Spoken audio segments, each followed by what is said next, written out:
10 মাস নয় 12 মাসের ভাতা দিতে হবে।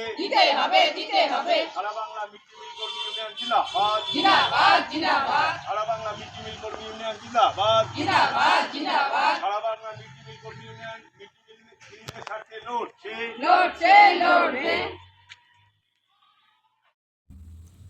নিয়মিত বেতন ও বেশ কয়েকটি দাবিতে মিড ডে মিল কর্মীদের ডেপুটেশন গয়েশপুর পৌরসভায়।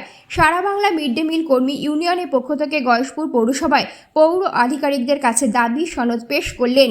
জানা যায় গত 2 মাস ধরে তারা বেতন পাচ্ছেন না।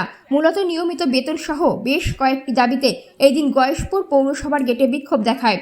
এরপর বিক্ষোভকারীদের পক্ষ থেকে 5 প্রতিনিধি দল পৌর আধিকারিকদের সঙ্গে দেখা করেন এবং তাদের দাবি সনদ পেশ করেন। তবে পৌর আধিকারিকদের সঙ্গে কথা বলে যথেষ্ট সন্তোষ প্রকাশ করলেন আন্দোলনকারীরা। আজকে এখানে কি হচ্ছে মূলত? আমরা আজকের গয়েশপুর পৌরসভায় এসেছিলাম। এখানে এর পৌরসভার অধীনে যে স্কুলগুলো আছে সেই স্কুলগুলো থেকে যে দিদিরা মিড ডে মিলের কাজ করেন তারা 2 মাসের বেতন পাননি। সেইটা আমরা এনার কাছে রাখতে এসেছিলাম। এখানে পৌরসভার যিনি চার্জে আছেন এখন তার কাছে রেখেছিলাম। তিনি কিছু আইনি জটিলতার কথা বলেছেন। তিনি বলেছেন যে এখানে এখন তো পৌরসভা ভেঙে গেছে এবং যিনি অ্যাডমিনিস্ট্রেটরও ছিলেন তিনিও এখানে নেই, ফলে এই আইনি জটিলতার থেকে এইগুলো সমস্ত অসুবিধে হচ্ছে। আমরা এখন বলেছি যে দেখুন, অত্যন্ত অল্প পয়সা দেয়, তারপরে মাসের টাকাটা যদি মাসে না পায় এই আমাদের দিদিরা কিন্তু না খেতে পেয়ে মরে যাবে।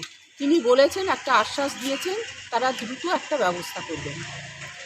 এইটা আর আমাদের যে দাবিগুলো 10 মাস নয় 12 মাসের বেতন দিতে হবে, আমাদের পুজো বা উৎসবকালীন ভাতা কাউকে বিনা কারণে ছাঁটাই করা যাবে না, এই যে দাবিগুলো স্থায়ীকরণ করতে হবে, সরকারি কর্মীর স্বীকৃতি দিতে হবে, এই সহ যে আমাদের দাবি সেইগুলো আমরা এখানে রেখেছি।